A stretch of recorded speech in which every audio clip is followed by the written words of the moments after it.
शब्द विचारां की लड़ी नूं अगे तोड़ते हुए सच खंड वसे निरंकार वाले भाग से विचार करते हैं। सच खंड वसे निरंकार कारी कारी वेखै नदरी निहाल तिथै खंड मंडल वर भंड जे को कथै ता अंत न अंत तिथै लो लो आकार जिव जिव हुक्म तिवै तिवकार वेखै विगसै कर विचार नानक कथना करड़ा सार। जप बाणी धन श्री गुरु नानक साहिब जी की सब तो पहली उचारी हुई रचना नहीं है जिवें कि कई मानते हैं। ये रचना उदासियां मुक्कण तो पिछों पिछली उम्रे लिखी गई सी। इस गल दे प्रमाण जप बाणी विचों ही मिलते हैं, जिवें जोगियां दी गलबात आदि।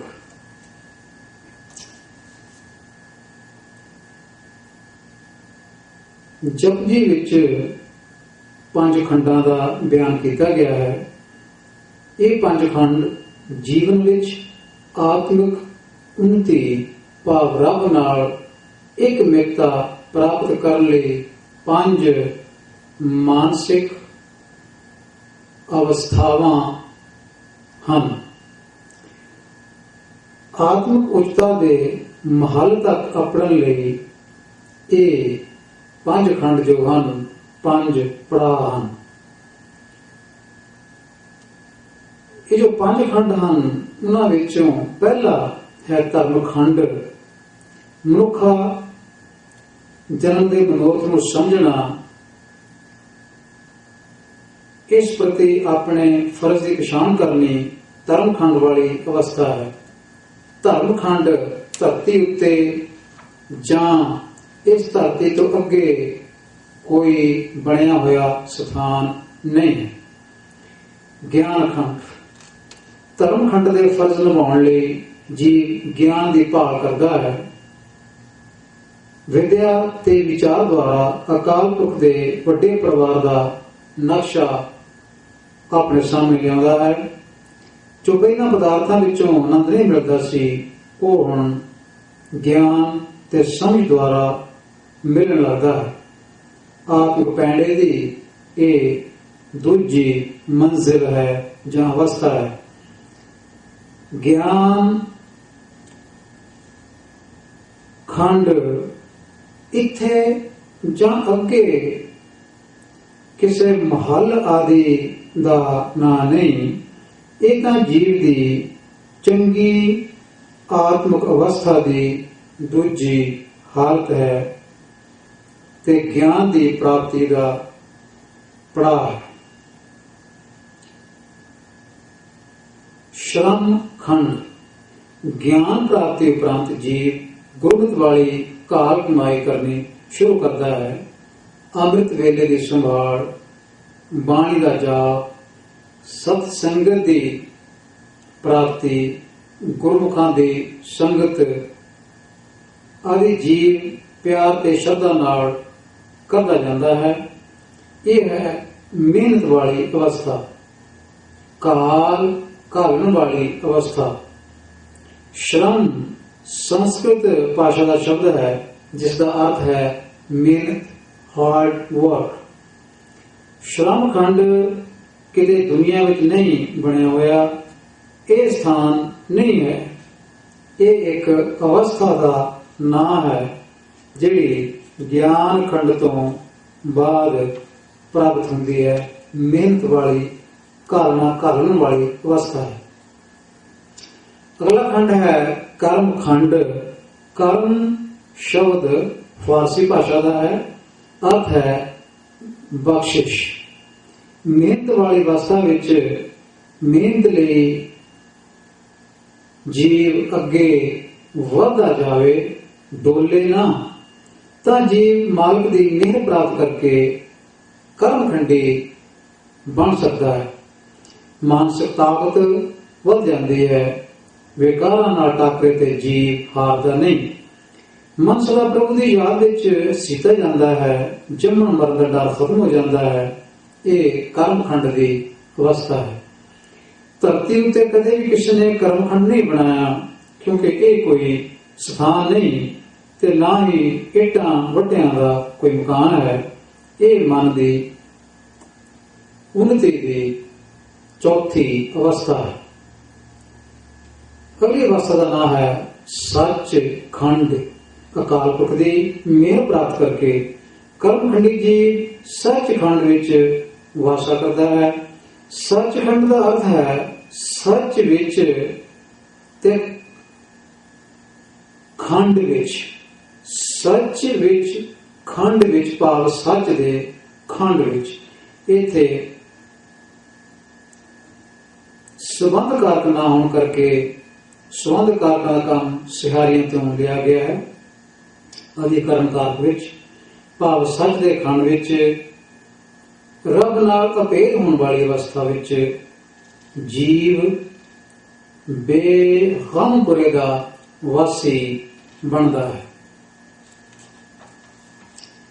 ਜਿਵੇਂ ਬਾਕੀ ਚਾਰੇ ਖੰਡ ਮਾਨਸਿਕ ਅਵਸਥਾਵਾਂ ਦੇ ਪੜਾਅ ਹਨ, ਇਵੇਂ ਹੀ ਸੱਚਖੰਡ ਵੀ ਮਾਨਸਿਕ ਵਿਕਾਸ ਦੀ ਆਖਰੀ ਮੰਜ਼ਿਲ ਹੈ।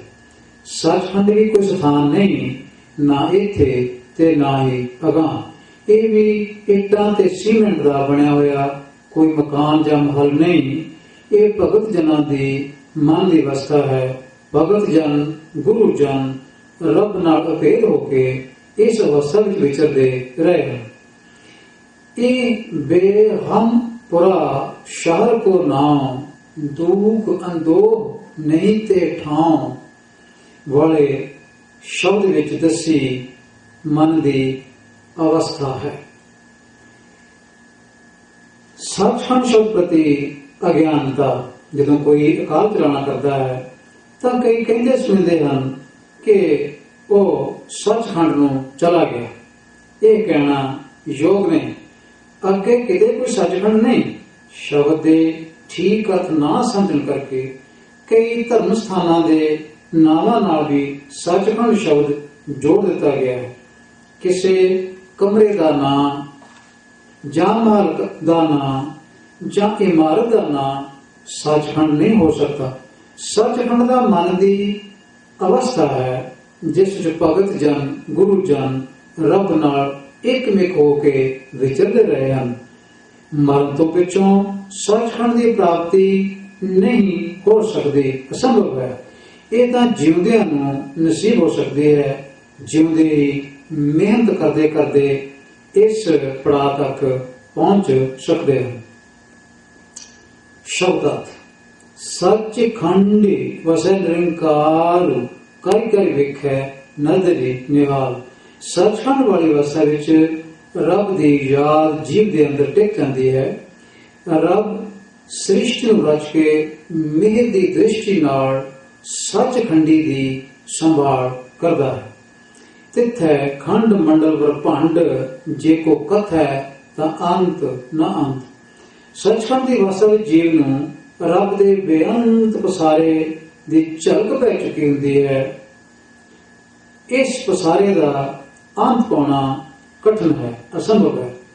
ਤਿੱਥੈ ਲੋ ਲੋ ਆਕਾਰ, ਜਿਵ ਜਿਵ ਹੁਕਮ ਤਿਵੈ ਤਿਵਕਾਰ। ਸੱਚਖੰਡ ਦੀ ਅਵਸਥਾ ਵਿੱਚ ਰੱਬ ਦੇ ਬੇਅੰਤ ਭਵਨ ਤੇ ਆਕਾਰ ਦਿਸਦੇ ਹਨ। ਇਹਨਾਂ ਭਵਨਾਂ ਵਿੱਚ ਰੱਬੀ ਹੁਕਮ ਨਾਲ ਸਭ ਕਾਰ ਚੱਲ ਰਹੀ ਪ੍ਰਤੀਤ ਹੁੰਦੀ ਹੈ। ਪਰ ਜੋ ਵੀ ਇਹਨਾਂ ਭਵਨਾਂ ਵਿੱਚ ਵਾਪਰ ਰਿਹਾ ਹੈ ਉਹ ਰੱਬ ਸੱਚੇ ਦੇ ਹੁਕਮ ਵਿੱਚ ਹੋ ਰਿਹਾ ਹੁੰਦਾ ਹੈ। ਵੇਖੈ ਵਿਸੈ ਕਰ ਵਿਚਾਰ, ਨਾਨਕ ਕਥਨਾ ਕਰੜਾ ਸਾਰੂ। ਸੱਚਖੰਡੀ ਨੂੰ ਪ੍ਰਤੱਖ ਦਿਸਦਾ ਹੈ ਕਿ ਪ੍ਰਭੂ ਸਭ ਜੀਵਾਂ ਦੀ ਵਿਚਾਰ ਨਾਲ ਸੰਭਾਲ ਕਰ ਰਿਹਾ ਹੈ। ਉਹ ਇਹ ਕਾਰ ਕਰਕੇ ਪ੍ਰਸੰਨ ਹੁੰਦਾ ਹੈ, ਖੁਸ਼ ਹੁੰਦਾ ਹੈ। ਇਸ ਮਾਨਸਿਕ ਅਵਸਥਾ ਦਾ ਕਥਨ ਕਰਨਾ ਬਹੁਤ ਔਖਾ ਹੈ। ਇਹ ਨਾਨਕ ਆ ਕਿ ਇਹ ਅਵਸਥਾ ਬਿਆਨ ਨਹੀਂ ਕੀਤੀ ਜਾ ਸਕਦੀ, ਕੇਵਲ ਅਨੁਭਵ ਹੀ ਕੀਤੀ ਜਾ ਸਕਦੀ ਹੈ ਜਾਂ ਮਾਣੀ ਜਾ ਸਕਦੀ ਹੈ। ਕੇਵਲ ਸੱਚਖੰਡੀ ਮਿੱਤਰ ਜਾਂ ਸਤਸੰਗੀ ਇਸ ਅਵਸਥਾ ਨੂੰ ਅਨੁਭਵ ਕਰ ਸਕਦੇ ਹਨ। ਧਰਤੀ ਉੱਪਰ ਜਾਂ ਅਗਾਂਹ ਕਿਤੇ ਵੀ ਸੱਚਖੰਡ ਨਾਂ ਦੀ ਕੋਈ ਇਮਾਰਤ ਨਹੀਂ ਬਣ ਸਕਦੀ। ਇਹ ਇੱਕ ਅਵਸਥਾ ਹੈ, ਇਮਾਰਤ ਦਾ ਨਾਂ ਨਹੀਂ। ਸ਼ਬਦ ਜੋੜ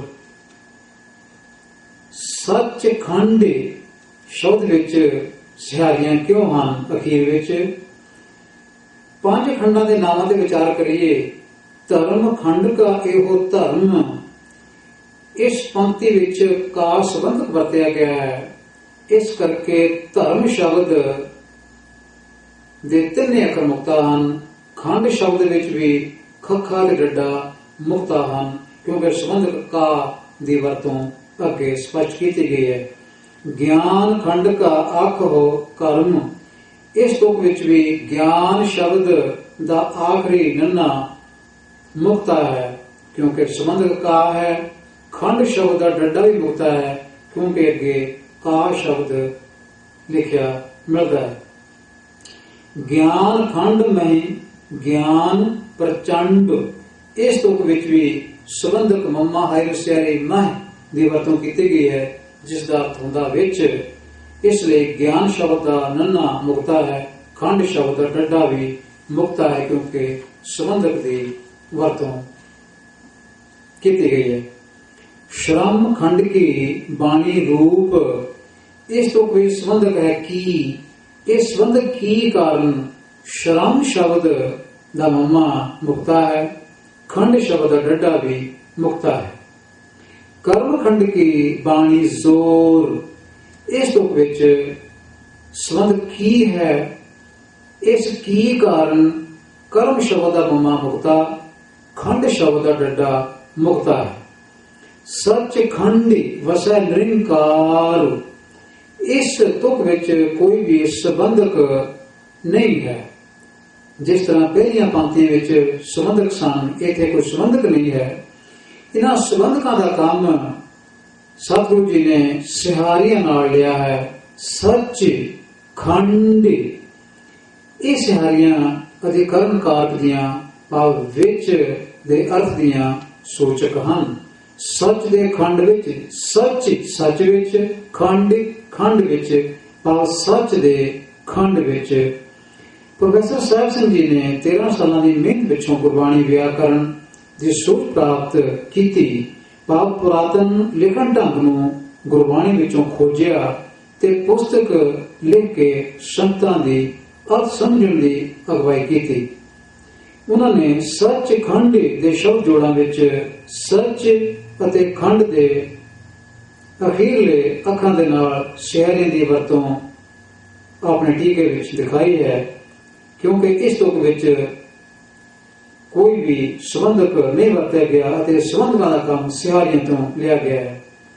4 ਖੰਡਾਂ ਵਾਲੀਆਂ ਬਾਕੀ ਤੁਕਾਂ ਵਿੱਚ ਸੰਬੰਧਕ ਵਰਤੇ ਗਏ ਹਨ, ਤਾਂ ਹੀ ਇੱਥੇ ਸਿਹਾਰੀ ਦੀ ਵਰਤੋਂ ਕੀਤੀ ਗਈ ਹੈ। ਸੋ ਜਾਪਦਾ ਹੈ ਪ੍ਰੋਫੈਸਰ ਸਾਹਿਬ ਸਿੰਘ ਨੇ ਕੋਈ ਨਾ ਕੋਈ ਲਿਖਤੀ ਭੇਦ ਦੇ ਦਰਸ਼ਨ ਜ਼ਰੂਰ ਕੀਤੇ ਹੋਣਗੇ, ਜਿੱਥੋਂ ਇਹ ਸਿਹਾਰੀਆਂ ਉਹਨਾਂ ਦੇ ਨਜ਼ਰੀ ਪਈਆਂ ਹੋਣਗੀਆਂ। ਉਂਝ ਵੀ ਵਿਆਕਰਨ ਅਨੁਸਾਰ ਉਹਨਾਂ ਨੇ ਇਹ ਠੀਕ ਲਿਖਿਆ ਹੈ। ਵਾਹਿਗੁਰੂ ਜੀ ਕਾ ਖਾਲਸਾ, ਵਾਹਿਗੁਰੂ ਜੀ ਕੀ ਫਤਿਹ।